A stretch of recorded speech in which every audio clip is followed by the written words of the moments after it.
Joining me now is a man who literally wrote the book on counterinsurgencies and led U.S. troops in Iraq and Afghanistan during the fight against insurgent forces. Is General David Petraeus. And oh, by the way, he was also head of the CIA, so he may have at least some thoughts on what's going on in that mind of Putin's, although I don't know if anybody wants to crawl inside that brain. General Petraeus, let me start with what you expect now. So this is, right now, it's still army versus army here. How do you expect this insurgency to sort of take hold? Right now is still organized units. And by the way, the Russians have not collapsed the Ukrainian command and control. They haven't taken even remotely a major city yet. They are, as my great friend and battlefield comrade General Allen noted, off their timeline. This has to be unsettling to them. They could not retain control of that airfield 20 kilometers northwest of Kyiv. They had to plow more forces into it today so they can bring fixed-wing aircraft in with a lot more assets to follow up. So they are encountering more significant resistance and more determination than I think they expected. And by the way, this was always the question a lot of us had. Will the Ukrainians fight?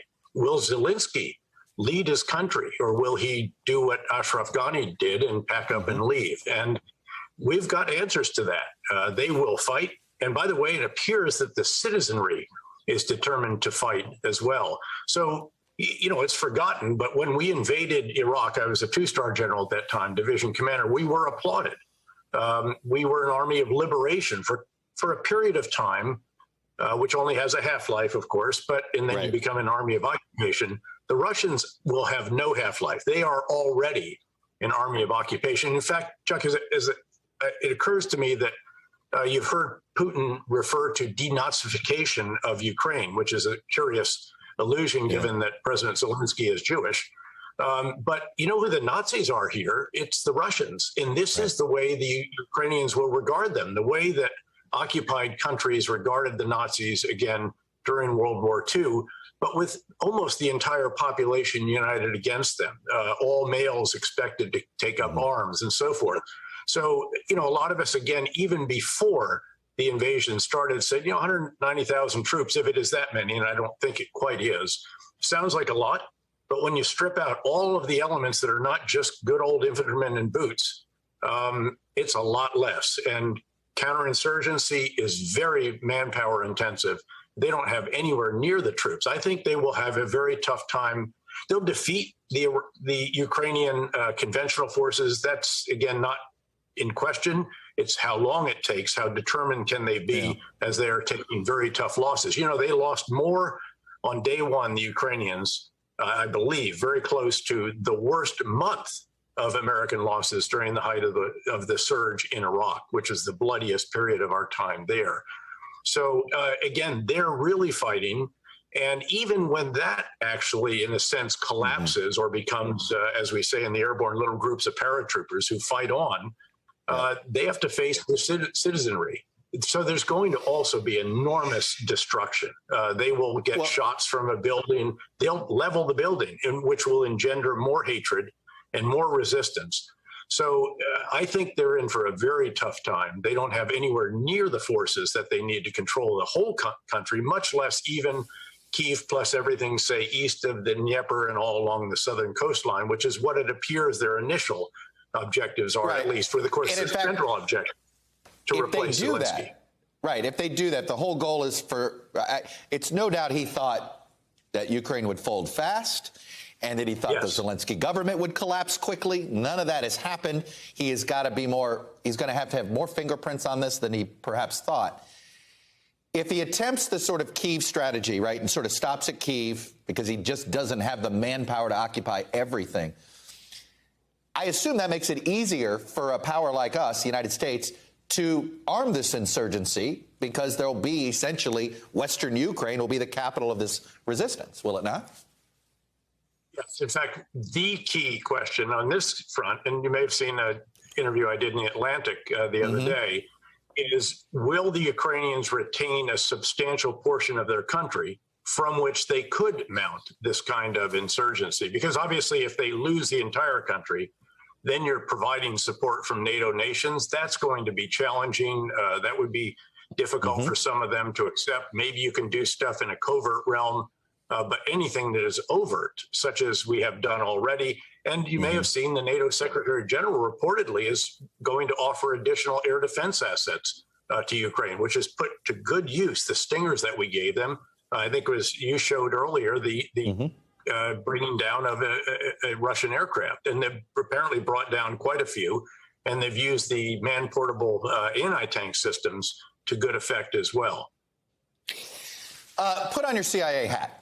And let me ask you this. How did we have 5 straight presidents, and I'm going to go back to Bill Clinton, who all thought you could rationally deal with Putin? And I say this, and maybe maybe we should exhaust 23 years of this with him.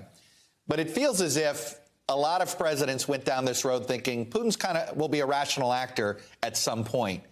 And he seems to always prove those presidents wrong. And has he done it again? Well, I think, we are by nature an optimistic people. Hope sometimes triumphs over reality until it collides with reality. And that's what we have had here. I remember, in fact, it was Vice President Biden who spoke at the Munich Security Conference right after the Obama administration was elected, who, together with Secretary of State Hillary Clinton, had the reset button out, talking about achieving a reset of the relationship with Russia. Obviously, was doomed. But again, there is always this sense we're Americans, by golly, and we can always prevail. And optimism is a force multiplier and those kinds of sayings. So I think all of that is gone.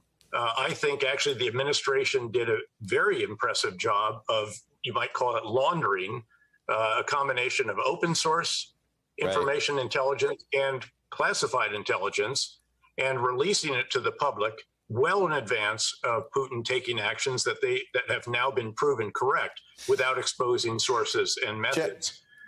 So again, I think that's all been stripped away. The blooms off that rose or whatever. Admiral Stavridis in my podcast said something. He says, this might not end until either the hand of God or the hand of or a Julius Caesar ending here for Putin. Let me ask you about a Julius Caesar ending for Putin. He seems more paranoid than ever about who's around him and who gets around him. What's your sense of the people around him? Well, you may recall that Caesar's end came not long after he made a long speech. We've heard the long speech. But that said, look, I mean, this would be very risky business. This is a little bit like those who tried to conspire against Hitler. If you don't succeed, the penalties for not succeeding are pretty extreme.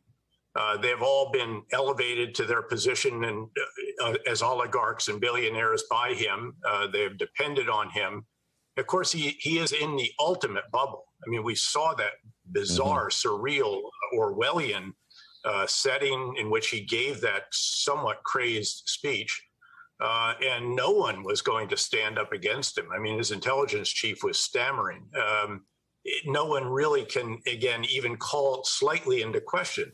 In contrast, frankly, to what a lot of us sought to do in various positions over the years. I mean, I used to say, preserve and protect the iconoclasts. I may not want to put them in command, but I want them challenging me. I want to hear their input. Don't shut that guy out. Right. So again, I think we have to accept all of this reality.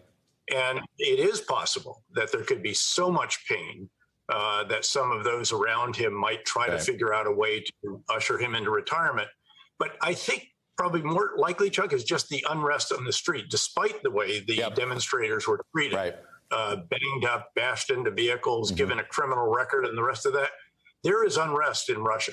And this has amplified that very substantially. This is pouring gasoline on burning embers.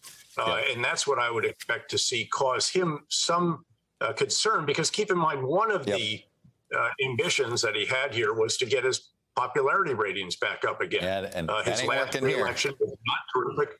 And again, in the past, after 2014, he was able to do just that. So I think that's got to be unsettling to him. And maybe at some point also, he actually is willing to sit down, certainly not in Minsk, but maybe in Warsaw. I just saw your dog come in. I think he's about to get your attention, and I'm about to lose yours. General Petraeus, Time for a walk. Yes, it is. Maybe I'll see you out there. General Petraeus, I really appreciate you coming out and sharing your expertise with us. Always a pleasure. Thank you. You got it.